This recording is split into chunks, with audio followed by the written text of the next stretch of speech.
Hey everyone, and welcome back to the Daily Healing Journal, where I'm sharing my healing journey in real time.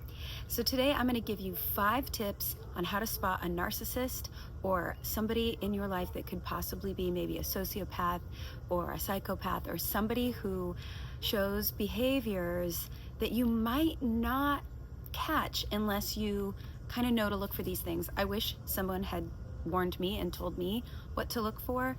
I had never met anybody quite like this before, and then when I started to notice truffles, no lizards, no, be nice to the lizards. Sorry about that. So I'm gonna start with number 1, and you just have to remember that in the early stages, okay, of being around a narcissist, you know, they might say all the right things. So especially if they're a charismatic, like, real charmer, okay? And what really is unfortunate about this is, you know, people who are charming, that doesn't always mean that they're bad people. So these are the types of things that you're gonna look for, okay? It's once you get deeper in this relationship that you're going to be able to notice this. At first you won't, because at first, that's kind of when you're reading their behaviors. So number 1, ask them why they love you. Okay, so this is going to require you to already sort of be in this a little bit. And again, I remember doing this not because I genuinely wanted to know. What's interesting about this is another airplane. Welcome to Key West. And it's not that I didn't want to know. I actually believed that they loved me for who I am, right? But this was something, I was actually getting ready to write a song, and I wanted to, this was going to be a gift on our wedding day, okay? Luckily, I guess, now looking back, never happened. But I wanted to write a song that I was going to sing on our wedding day, and I wanted to put vows in the song, okay? And so that's why I was asking this question. And it wasn't until recently through therapy that I learned that now I know why I was so confused when I asked this person. And their answer was kind of strange. So when I asked this person, why do you love me? You know, what are the things you love about me?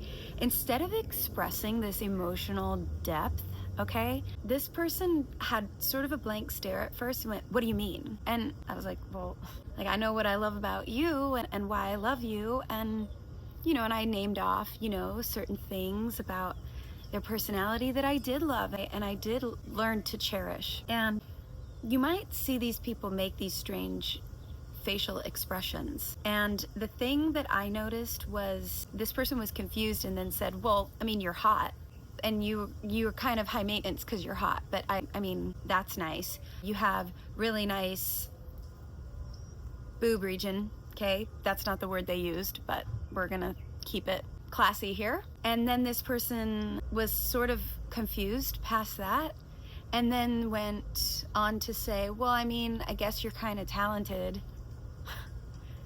Serious, these were the things. And I was just I remember thinking, like, I'm actually baffled right now, even saying it out loud. And I just remember, I wrote this down at the time because I was trying to write a song, and I was like, how am I supposed to write this into a song? This is so shallow. And then this person was like, well, you know, we look like a cute couple and you know what clothes to wear. This person also said, you know, you're kind of crazy, but I kind of like how you call me out on my BS, which, by the way, that didn't last very long. This person did not like me calling them out on their BS for very long. It was only in the beginning where they were trying to act like that's what they wanted. And just a note of advice here, anybody who calls you crazy most times are the ones who are challenging your boundaries. And if people call you crazy and you're like, how am I crazy? And you actually look into your own personality, go to therapy, like, you know, if this is brought on, you know, in a nasty statement to you, and you check yourself, check your own behavior, take accountability for certain things. We all have the ability, right, to act crazy, right? And none of us are perfect, but let's just be real here. The people who are saying that you're crazy are intimidated by you, okay? And most likely they're intimidated because you're calling them out on their BS. They are not triggered by people who don't call them out. And so they usually surround themselves with pushovers. Welcome to Key West. Another airplane. they're highlighting external factors constantly, probably a dead-end road. Either that or they're just a very shallow person. You don't need any of that. The second thing that I recommend is, and this is a strange one, and this I didn't do on purpose, but I remember being around this human, and I remember we were playing the lottery, which wasn't something we normally did, but I said, what would you do if you won the lottery? And this person immediately said, well, I would buy this and I would do this. And this person immediately said, I definitely wouldn't be sharing it with you. And I stopped and I laughed because I thought they were joking. But at the same time, I was sort of wondering when it would come through that maybe they were gonna donate some of it or something to a charity. Yeah, no, that never happened. It was all very shallow, materialistic things.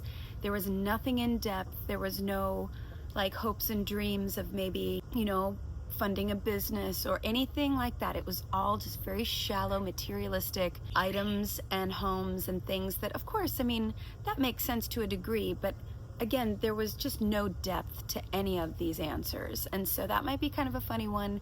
And I'm not saying that all of these things are going to be 100%, but they are good indicators if you pay attention to what these people say.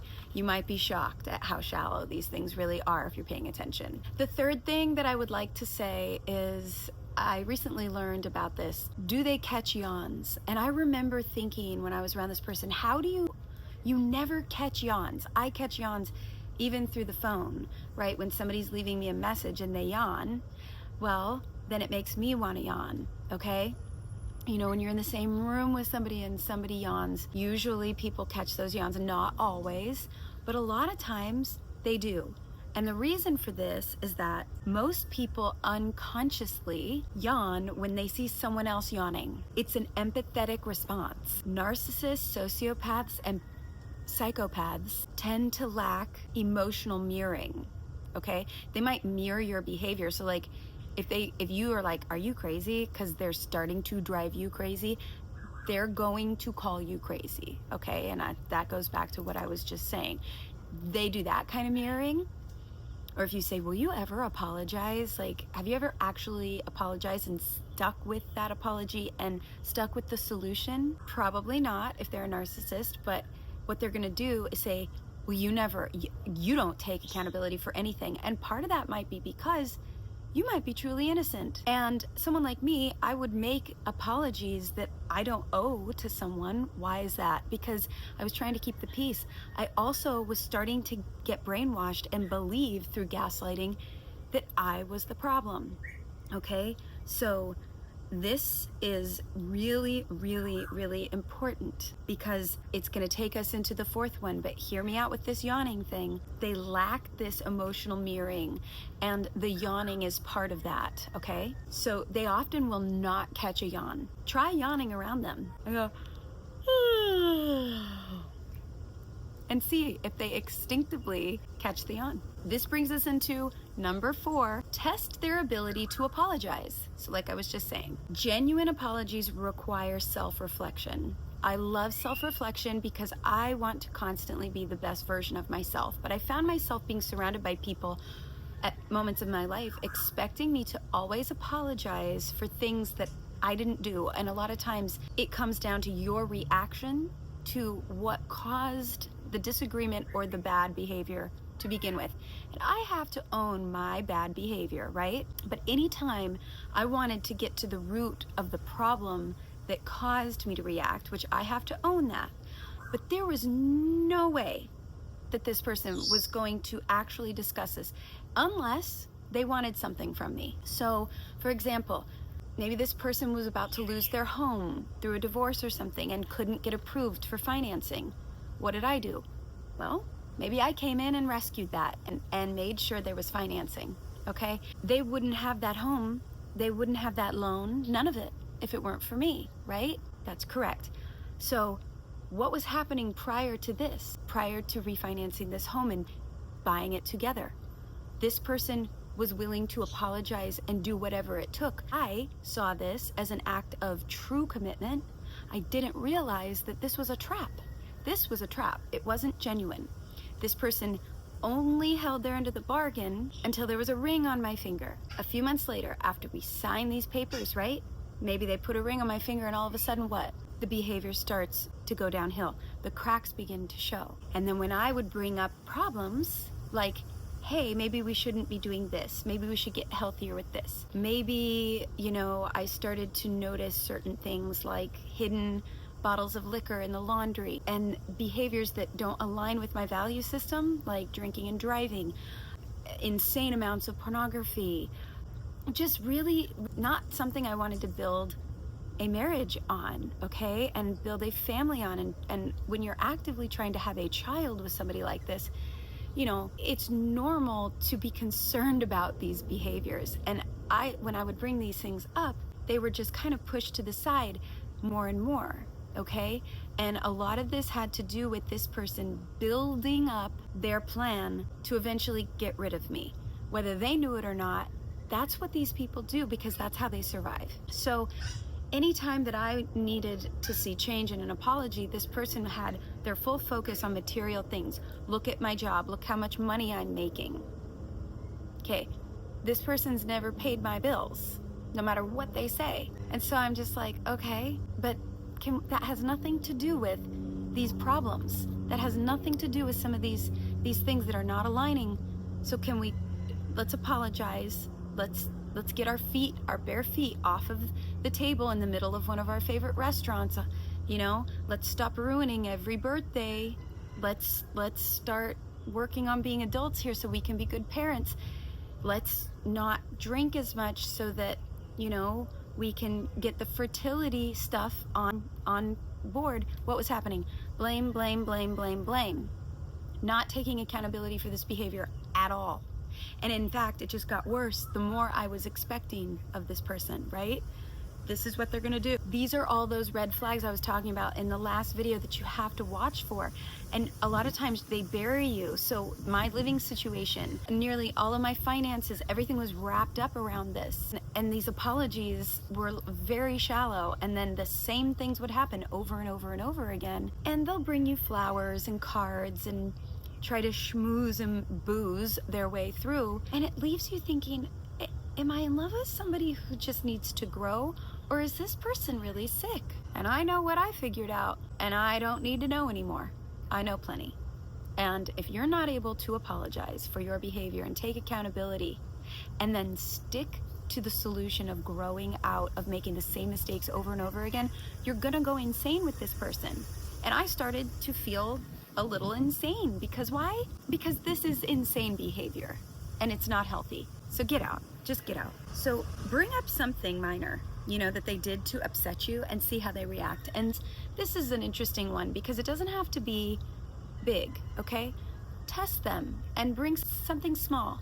Because for me, I remember if I would say something like, hey, that kind of stung, maybe we shouldn't say that. Or maybe they're, making racist comments, for example, okay? That makes me uncomfortable. And these people are going to either get angry with you or they're going to joke.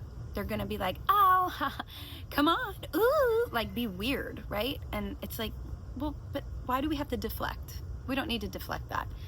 And if you're getting ready to build a family with somebody, or you're in a relationship with someone, or this is even a family member, right?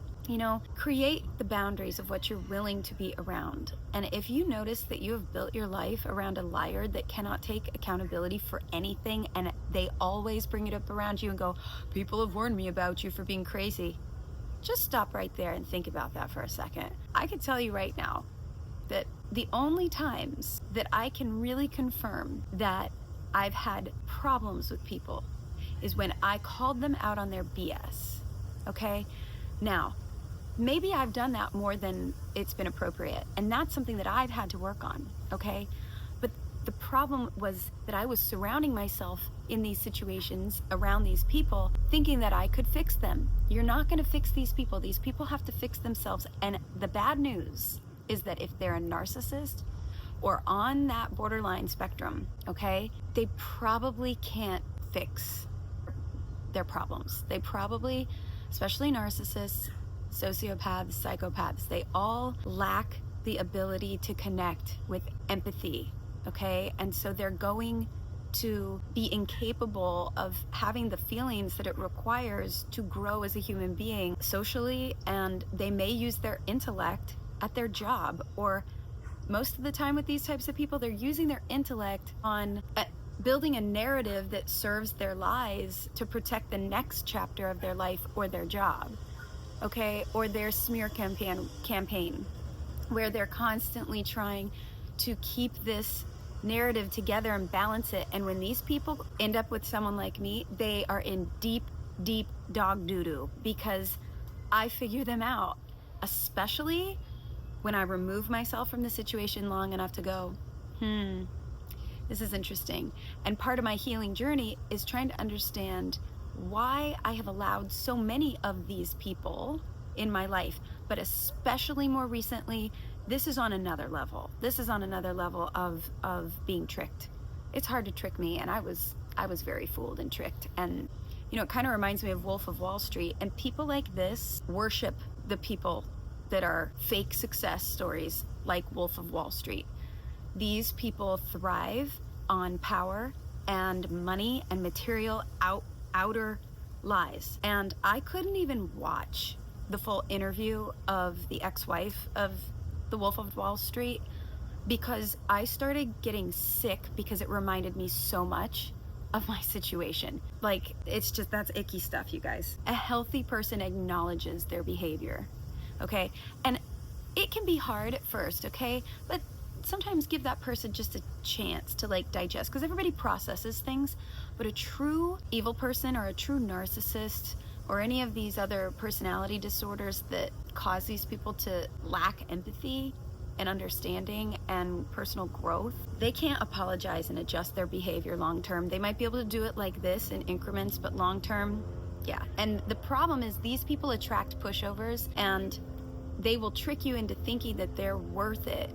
And they'll say things like, yeah, I can't be with hot girls or hot guys because, you know, they're too high maintenance, which is an insane statement in itself, okay? And I've been told that before. It's great. That is crazy. And then them saying something like, I'll just be with somebody that thinks I'm a catch and is uglier and isn't as successful and is a pushover and won't challenge me on, you know, self-improvement, okay?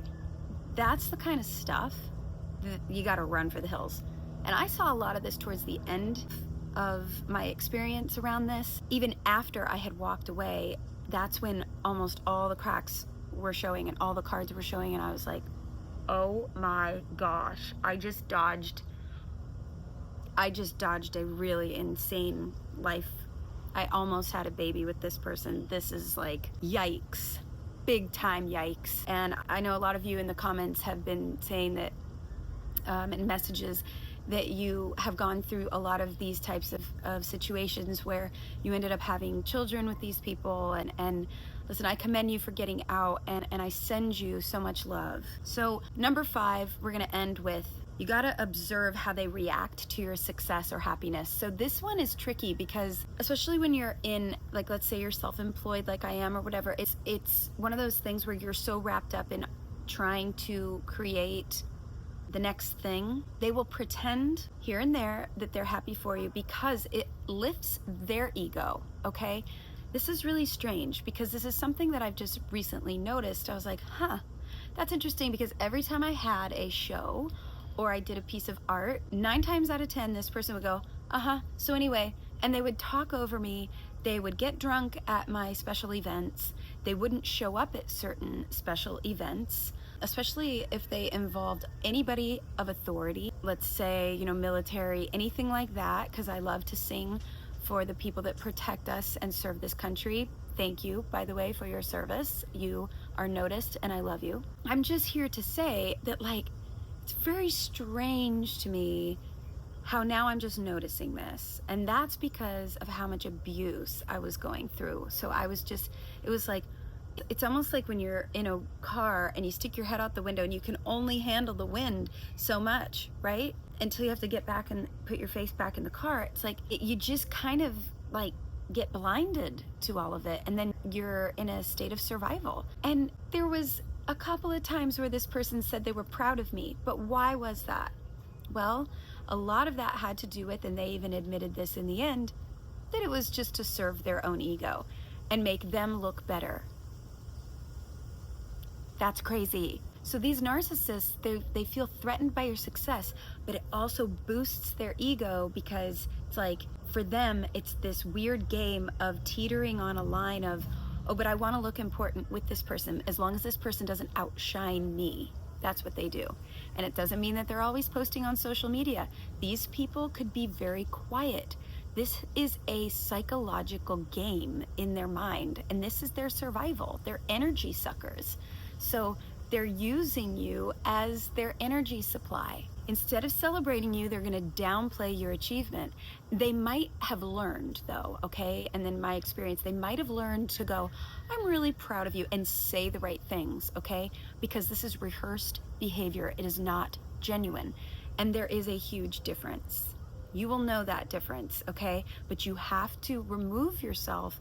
And that's what's so hard about this healing journey, is you have to remove yourself just long enough from this person to get away from where you're at. And if you've gone through this for more than a year, it's going to take a long time to heal if you don't take a break from being around this person long enough to go, wow, and stand back and go, I kind of see it now. I have epiphanies and memories popping up every day. A supportive partner is genuinely happy for you, and they won't sabotage your celebrations. They'll be very excited, though, to celebrate their stuff, okay? When it comes to you, it's going to end up being all about them. They may have way too much to drink and not care about your birthday or your achievement. They might pretend like they're on your side and excited for you, but I hate to break it to you, it's not genuine. And a lot of times you'll see anger. They will come out and just show this anger, and that's confusing too. It's like, why would you be mad? So, you know, if this person doesn't have much to gain other than, let's say, other people come up to this person, oh, you must be so proud, oh, congratulations, you know, it's sick to think about. But my previous life, in my personal life, was still nothing more than a show. And I wanted the opposite, because my life is a show. I'm an entertainer. So what I wanted in my personal life was something more humble and more behind the scenes. I did not realize that this person was trying to make everything a show. Even if they say, let's say these people go, oh, I don't get along with my family, so they can't come to the wedding. And then all of a sudden, you're put in a position where you have to then figure out how to be the mediator between this person and their family. Come to find out, all of a sudden you look like the crazy one when this person's like, she says you can't come to the wedding. Wait a minute, like, maybe that's not true. And the other thing is, especially with these people, they get nuts. So if that means that they're gonna have to be around people that really know who they are, they're gonna paint this ugly picture of these people, and then they're gonna push to the point where you go, well, maybe this is the truth. Maybe these people shouldn't be there at this event or this wedding or whatever it is. Maybe there should be a different thing so that you can handle your emotions better and it doesn't ruin your wedding day or your birthday or whatever it is. These people will take these little empathetic stones of real caring that came from you, and they will use them when they do their smear campaign. They will use them on their terms to make it look like you were the bad guy. This is why the sooner you can get away from these people, the better, because they're gonna take any rope, and they're gonna twist it and turn it and knot it into something that is unrecognizable, and it's going to hurt. Because if you're a good, honest person, you're going to be confused and you're gonna be left going, wait a minute, that's not true. And then you're gonna try to over-explain yourself to the point where you kind of do look a little crazy, right? Because outside looking in, these people are rehearsed. They have rehearsed this, they've done this before. This is not their first rodeo. Be careful. So all of that being said, I just want you guys to remember that there is a way out. So identify these behaviors and then heal. The best thing you can do is go on a healing journey. That's why I'm sharing mine, because this is all in real time, and I have moments of sadness, and I have moments of anger, and I have moments of of these not fun emotions, but for the most part, because I've taken my mental health seriously, and I went to therapy today. Yes, it's very expensive. I have spent thousands and thousands and thousands of dollars on my mental health, and I realize not everybody can do that. I was not prepared to do this. I was going to do a new record. I was going to take off time and make more investments. I was going to do all of these things. I was going to have a baby. I was going to get married, and I was going to pay for a wedding. And I saved enough money to where I thought that I was going to be able to fund that, and instead it's funding my mental health. And now I'm almost finally ready to add even more to my work plate that is outside of my mental health and more on my career path again. This is scary stuff, you guys. I don't want you to think that I have it all figured out yet. I don't, but I'm getting there, one day, one step at a time. I would have much rather gone on some elaborate vacation and bought something and gone and visited friends, and there's other things that I would have loved to do with this time and money. I would have loved to have been in a loving relationship where my partner loved me back for real and wasn't being intimate with other people. Up until a few weeks ago, you guys, I thought that this was a healing journey with somebody else, and it ended up being that I had to go get tested for pregnancy and STDs because of the truth that I found even after I thought I knew it all, okay? These people are dangerous, and I don't wish them upon anyone, but I believe that narcissists, sociopaths, and psychopaths are here to help us evolve and teach us lessons. And I have decided to be grateful for this because this is freeing. I'm starting my life over with a very different perspective. And this doesn't just stop in relationships. This goes along with family too. And I'll get to that when I'm ready. All right?